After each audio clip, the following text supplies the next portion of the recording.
Pour l'instant, on a top on avait Robin Mondibo, maintenant on a IOP qui cartonne. Vraiment, il faut se le dire, la chanson fait son temps. Toujours espérer, tout le monde a pu artiste concert, sur IOP en live, et ça, on peut bien.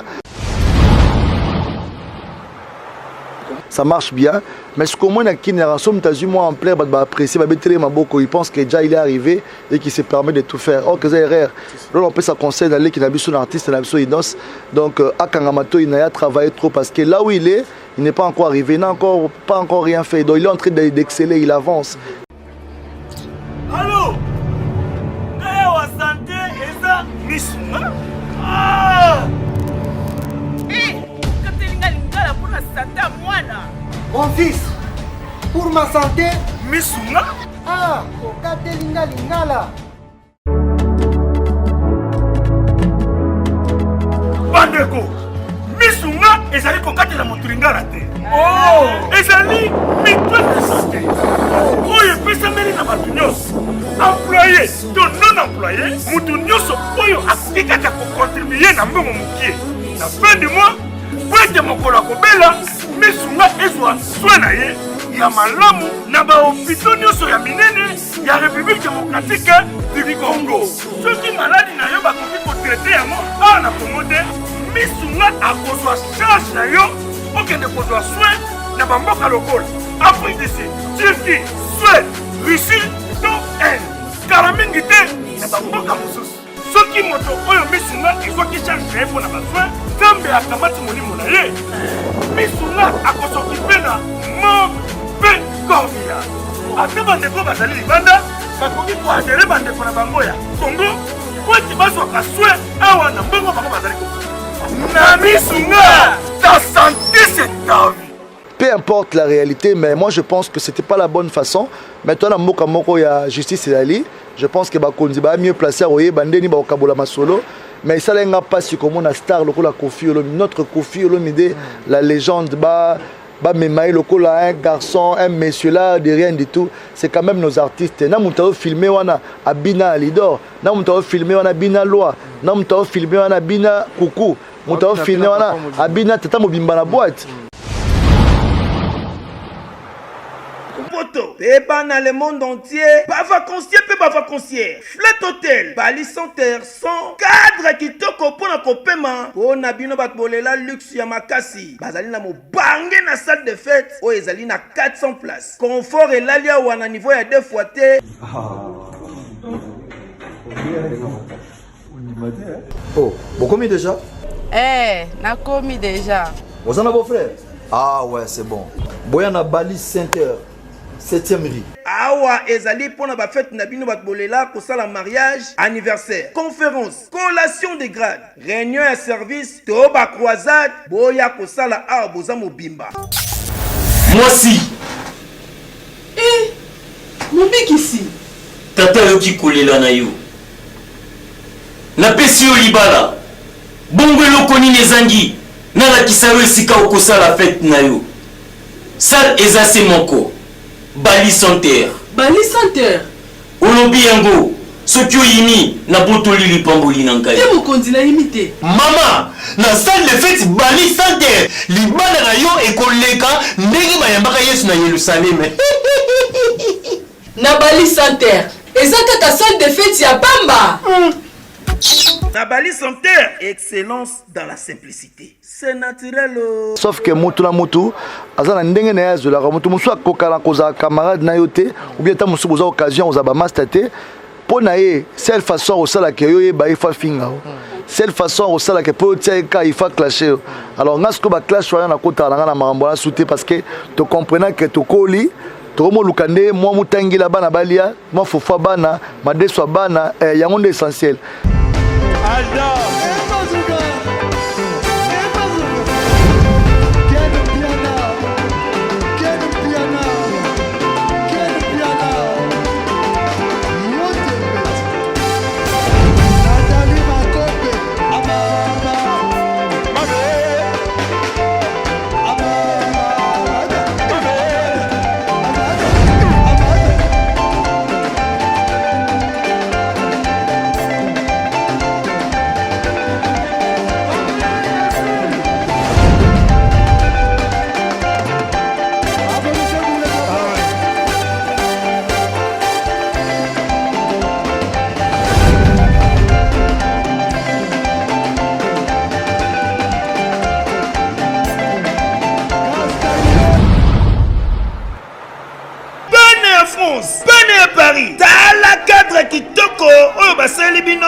se détendre avec un pacte d'idéologie. Yangoyo chez Djonganganda Taba. Cadre kitoko pona kolia pe komela avec un pacte toujours. Oyo abongisa libino ba spécialité ya kitoko. Weba que kobanda mokolo ya mardi.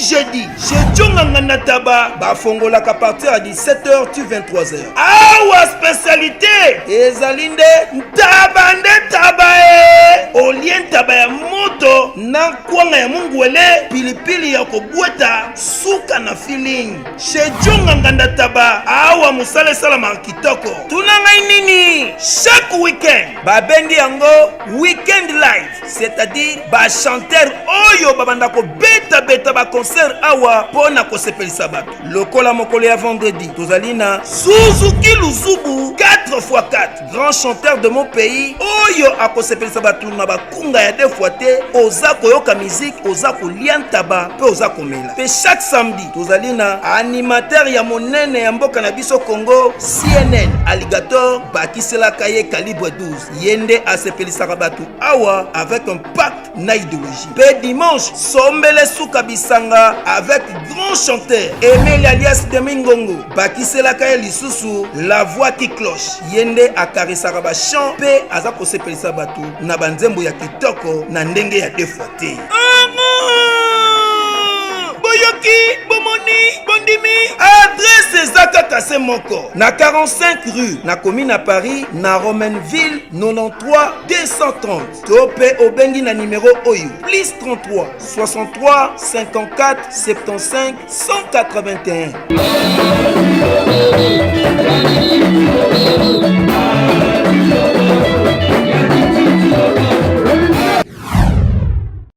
Voilà, bonjour, bonsoir très chers amis internautes, bienvenue dans notre tranche d'animation sur Film ou Film présenté par moi, votre humble serviteur Chaparako, les millions de la presse. En un seul vidéo service, je reçois pour vous DJ Abdul, le DJ du peuple. Avec lui, nous allons enchaîner cette émission et parler de l'actualité musicale parce qu'il y a mon pas un musicien, avec qui DJ, mais Lelo a comme un musicien au Péazo Salam Salam, tellement trop kitoko.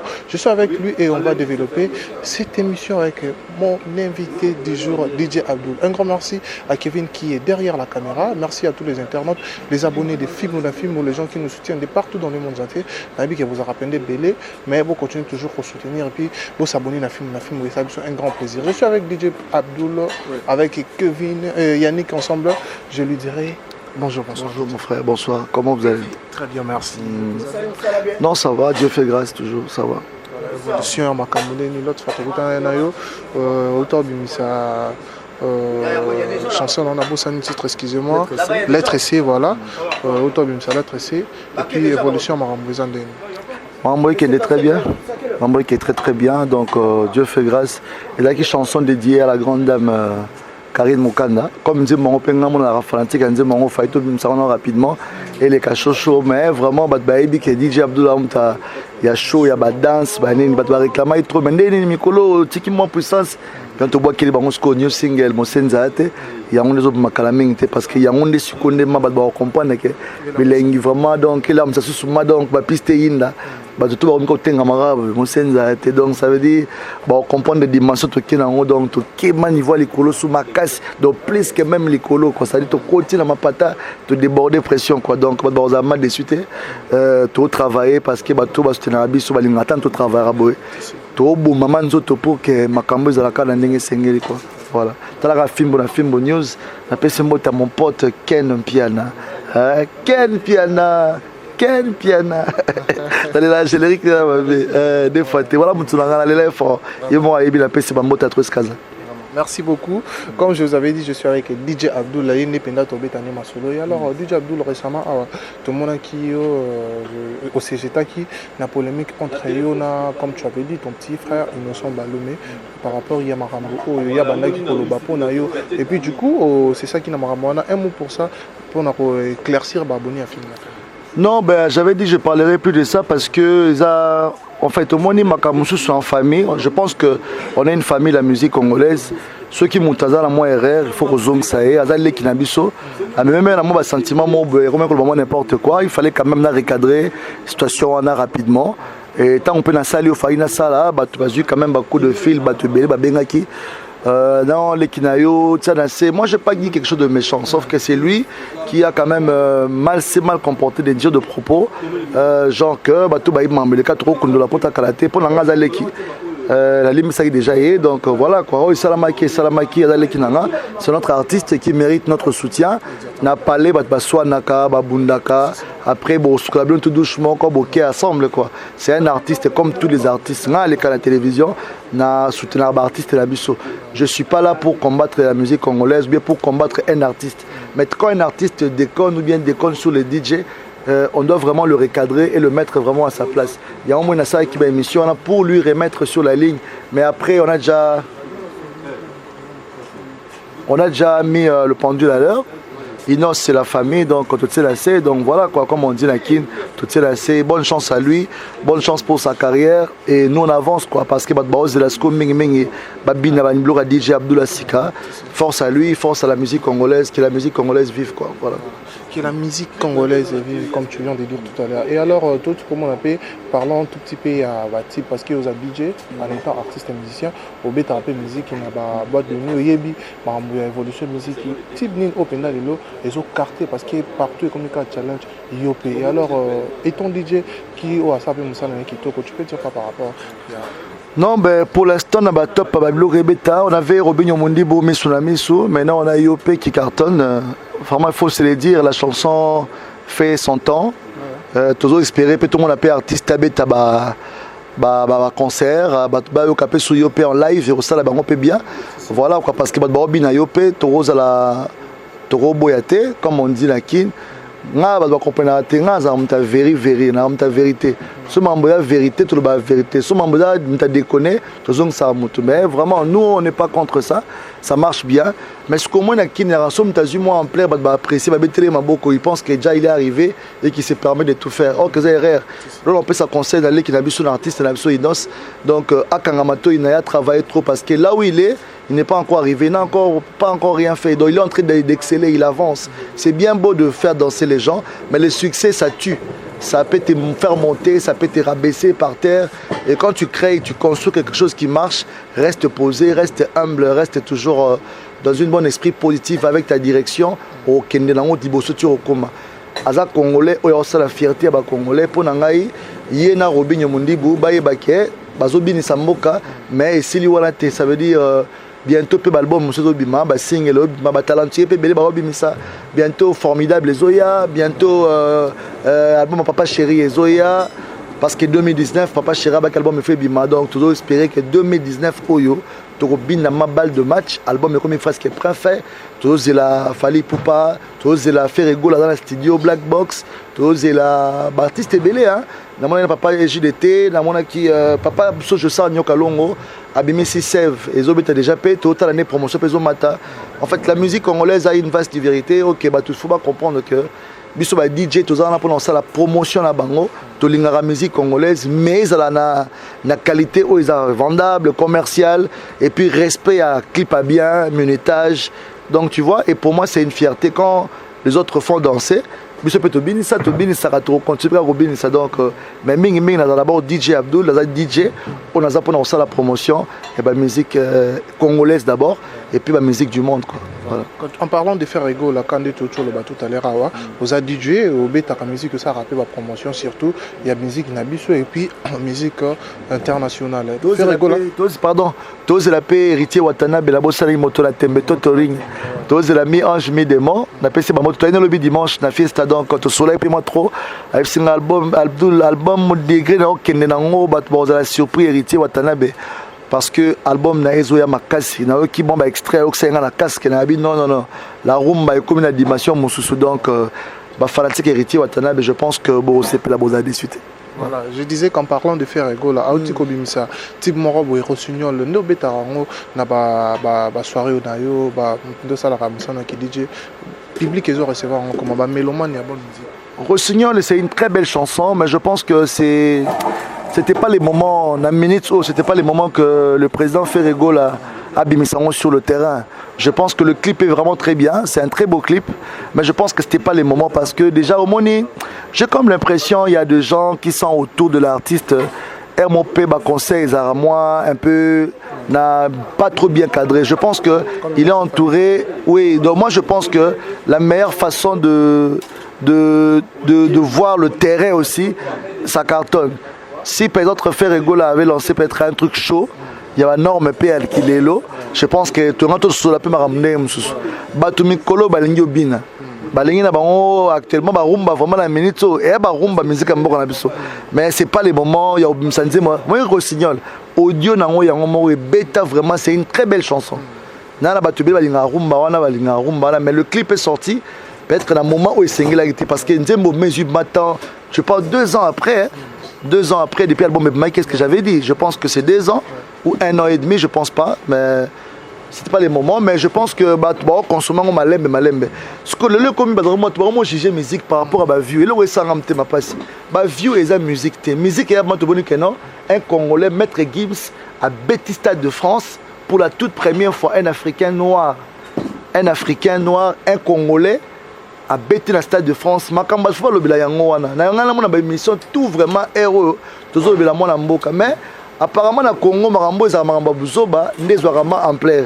Mais ce que ça yeloka bien, ba ba robetele maboko, ba beti makara, mambo bien. Ba beta kara. Kofi Olomide ba oti ko ça makambo o bato kangaye na ndenge no ata quand même c'est Kofi Olomide. C'est Kofi Olomide.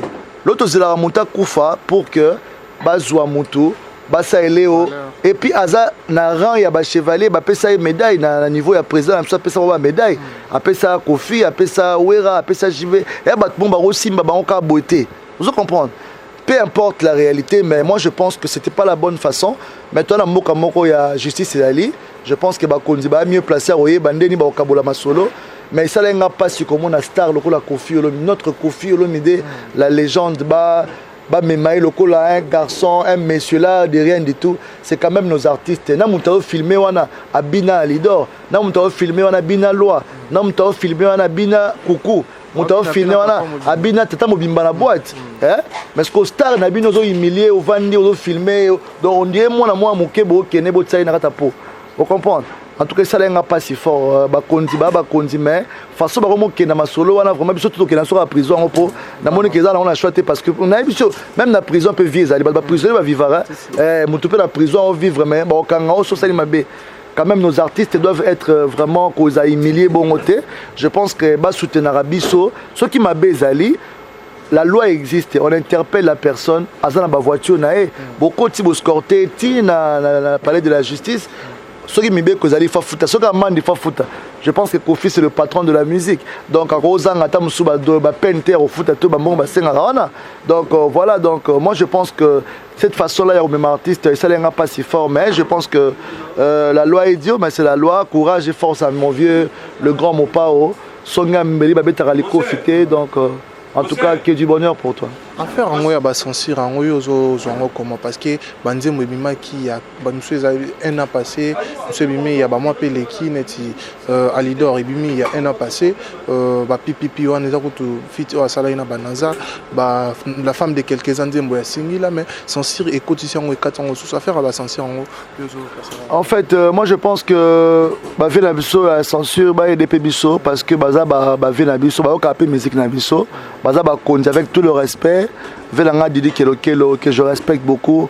Il m'a sali 25 ans la censure. Et j'ai belé à une expérience que le Kabiso bataille censure. Mais je pense que l'élo au lendemain Maramboué Kene.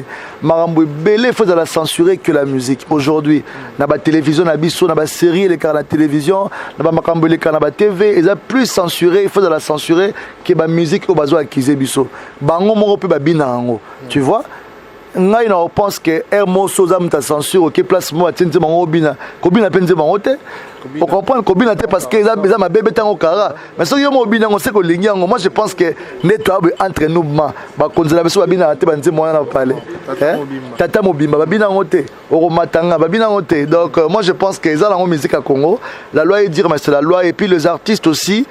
Moi je pense que tous à la en contact avec la censure parce qu'il y a le coin de censure tout tika bangote bango pe otika biso te za musala eza mibeko ceux qui mibeko ndé quoi ici que za la té c'est la loi du pays. Bah continuer bah quoi ça surtout à mieux placer il y a au ça bah ordre bah continuer avec tout le respect bah on est baby musala bah on est au sala mais en tout cas bah aider biso bah artiste bah coincer biso parce que tout lié à peka wana donc courage na Kofi Olomide, courage na Batunios. Je pense que c'est la loi, mais on souhaite que pèse à la entre censure et la musique congolaise. Voilà. Et alors, DJ Abdoul, relation, on a fait on a eu au Boussara, on a Salamo, Yaki, DJ pardon, Yaki musicien, ça comment au Bandana Bango, si tu pourras aussi citer le nom, on a peine à autant si ça dérange pas. Non, ben moi, ma relation avec les bien avec frère tout. En fait, au moins, biso ba Congolais, tout le cas reste guerre ça. Et si ka pèse à tout les donc. Na profiter na pesa ba DJ son mote ngaza na problème na DJ mote ba on tout ba frère na ngai sauf que mutu na mutu azana ndenge na yazo la mutu musu akokala koza camarade na yote ou bien ta musu boza occasion oza ba master pona ye seule façon au sala que yo ba ifa finga seule façon au sala que peut tia ka ifa clasher alors ngasko ba clash wana na kota na mambo na souté parce que tu comprenant que to koli Tomo Lukande, moi Mutangila Bana Balia, moi Fofa Bana, Madeswa Bana, yango essentiel. Le reste, à tout finir à 10 000 fois, et l'on l'a 100 fois dans le compte. À tout finir à 100 000 fois, et l'on l'a ceux qui m'ont tout n'angate. Donc, mieux vaut finir nonga, mais on a au fin côté, dans Salaka Moussala, enfin que Batbalinganga, Bamona que Maramdange soit avancé, parce que Moutou tout fait l'ingangate.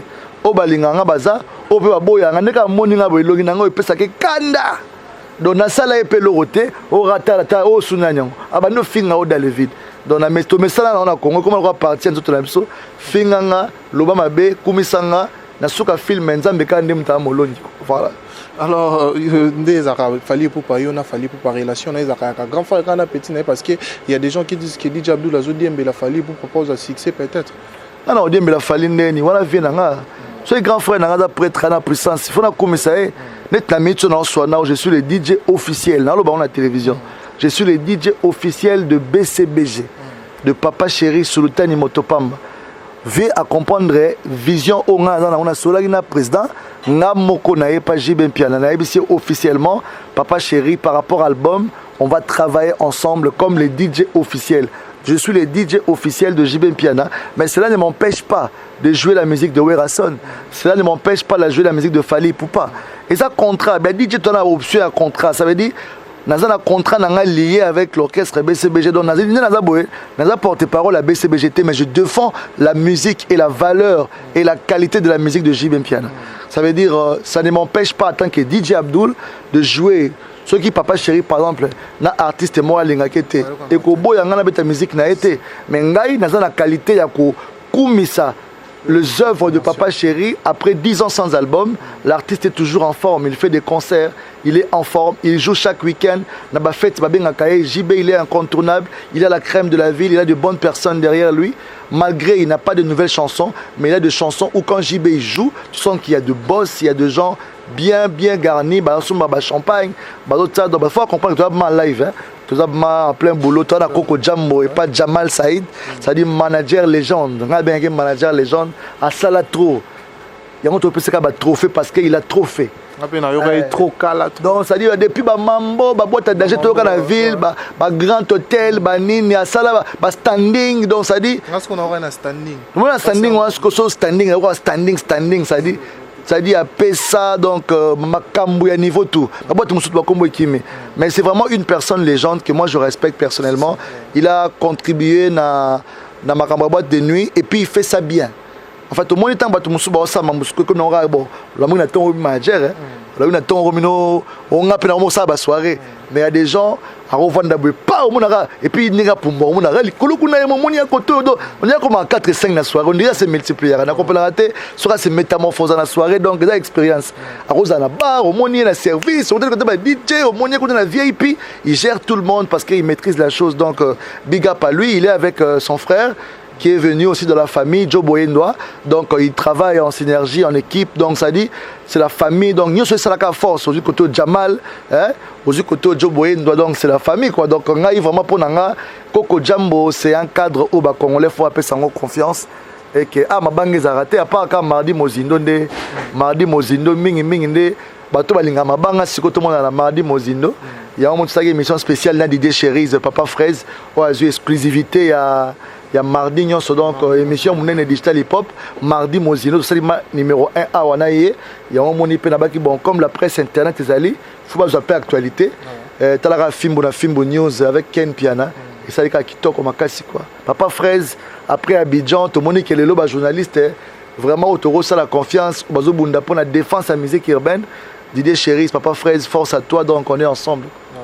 Merci beaucoup DJ Abdul, nous avançons lentement ici vraiment vers la fin de notre tranche d'animation. Un dernier mot pour cette émission par rapport à tous ces... D'abord on appelle si bon anniversaire na Gez Mawete, le journée donc Gez Mawete agarabina na boyka machine Gez Mawete na biso to kufa wapi do ngana otaka ba statue na place na monaka ba na ina cadeau na ngai.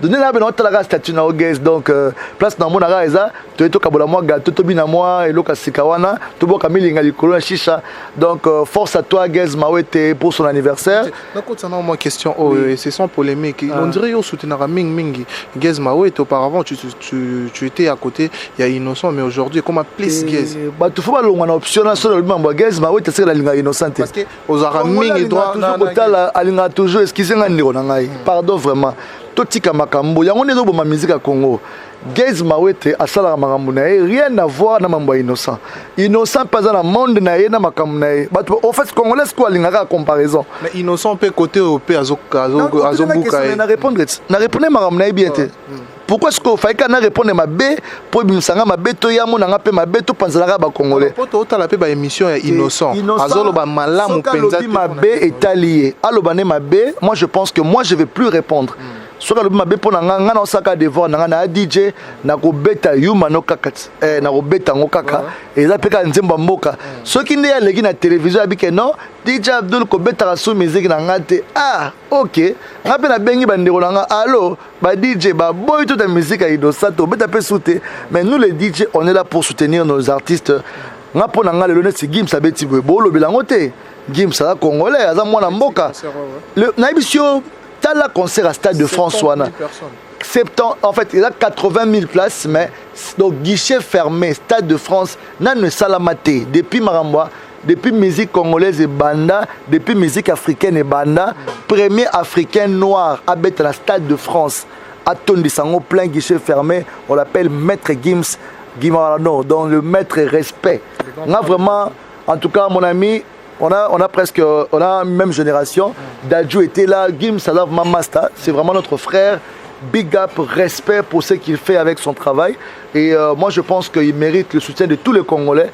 Congolais, tout y a diaspora. En tout cas, vraiment, tout soutenir Maître Gims parce que Azote KP quelque part, image parce que la nationalité n'a bon, moi je suis français ou je suis marocain. Alors je suis congolais.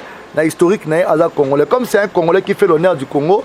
Et puis l'ancien appelle à Maître Gims, tu vas reprocher un peu moins trop. Depuis que très bien. Maître Gims, en tout cas, Maramba Congo peut côté en moins trop. Tout le monde avait mis Maramba moi car moins trop.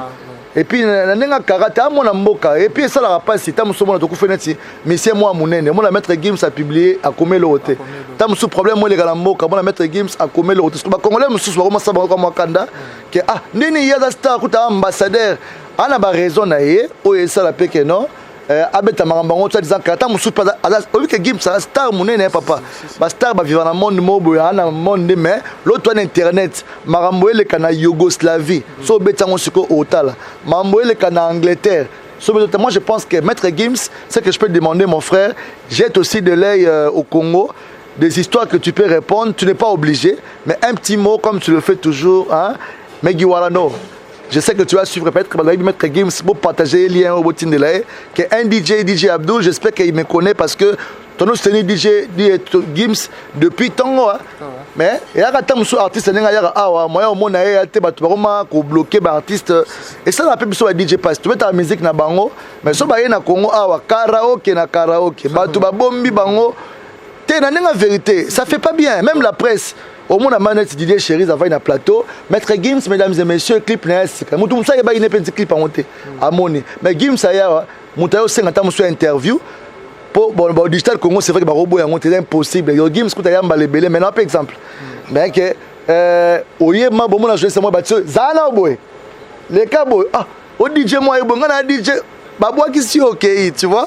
Pourquoi ma type ça donc c'est la star avec tout le respect, mais en tout cas azam mona mboka aibi gwa fufu, aibi gwa ndunda, aibi gwa mpiodi, hein.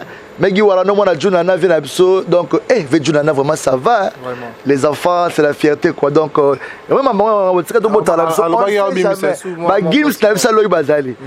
Ve skutala Gims Daju moi mususu Benji ozi o monsieur moi ça obima Juna familier maman Michael Jackson hein Michael Jackson d'Afrique. Merci beaucoup. Un dernier mot et plutôt je dis un grand merci à mon boss Moïse Samnani Poche Mozindo.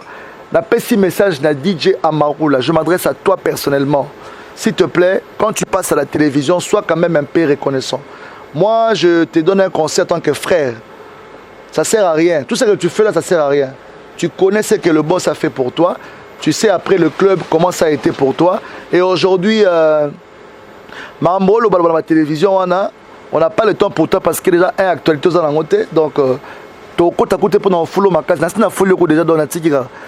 Tika combo ya ba entreprise na biso donc comme ça mingi place au travail c'est très important pour toi donc awa loko eza na ngwe lorote tika biso na lorote na biso beta biso kara yo sala makamuna loko za likolo zalaka likolo molo kitala seto za bigogo moko o comprendre te zalaka likolo tika la man espace yo vandaka un espace ko kitala soute et puis na préciser batu nzemba bata DJ PDZN et là nzemba bata DJ PDZN. Ça non nzembo no moko ya yo moroma DJ Amaroula bimisa nzembo ngana bimisa nzembo je mets ma force au to ba bimisa mikolo na sa dit chéris donc na olia batu vraiment na olia na bisa vena Rémi Kalonji na olia batu pour mbalo les têtes vont tomber on va écraser tout le monde yo robot c'est ba vanti bimisa nzembo koroi o tia bija bimisa nzembo oh kingandi DJ Virus bimisa po nazo bimisa tana obimisa na okanga mati pardon ya tetik 2045 donc dans mati la souka donc tika itan trop donc voilà quoi il faut être reconnaissant dans la vie c'est très important place to outi basumbarate pour lobby o ebito rozonga na palais hein donc la bouche là il faut calmer un peu voilà. Donc retrouvez DJ Abdul chaque mardi Mozindo Coco Jambo chaque lundi les Next place mon cadre mon kitoko na invité peu choses en attend na Next club quel pianiste t'invite na Next on est là tous les jours de 14h à 2h et puis après tout le monde dans la fiesta club place au DJ Abdul Ezer Sara donc auto linga la bonne musique on a la fête non mariage on a la soirée na DJ Abdul à Betelo musique tozawana to sepelisawa avec la grande équipe. Tu ne seras pas déçu. Numéro 900 contact Ezali 00243 900 311 311 00243 900 311 311. Batbana diaspora aux artistes aux a pour sa promotion DJ Kin Baselo promotion on a notre plateforme qui s'appelle A Connexion donc nous en a pour sa promotion so ngin tina Katia Fanfan Kin Malueka Bumbu Selema tout on a ba DJ partout. Donc tout ça est la promotion vraiment benga biso aux artistes aux rappeurs aux chanteurs aux yembaka aux artistes aux la musique na la posa namboka baye bayo contacter biso aux la de suite donc voilà qu'on appelle simbote na le président Steve Mbouyi l'homme qui contrôle la ville na bossa maître Jimmy Ngalasi na bossa le meneur en tout sans oublier Hassan Lola prostate eza maladie eza na makambo ebele mais na 2 minutes na kolobaka ba point essentiel tolobi prostate ezali maladie oyo ezwaka ba papa balobaka ete prostate utaka beaucoup plus pona ba papa oyo basalaka rapport sexuel mingi mais eza bongo te prostate eza maladie oyo eza kozwa bato de 40 na komata oyo bakoma na difficulté ya kosuba c'est-à-dire papa soki amoni déjà oza kosuba masuba eza kobima na vitesse te oza kosuba masuba eza kobima na denzela oza kosuba posa ya kosuba eza lisusu te eza osila te mais masuba pe ezobima te yebake no papa ozo développer déjà prostate wana ememaka pe faiblesse sexuelle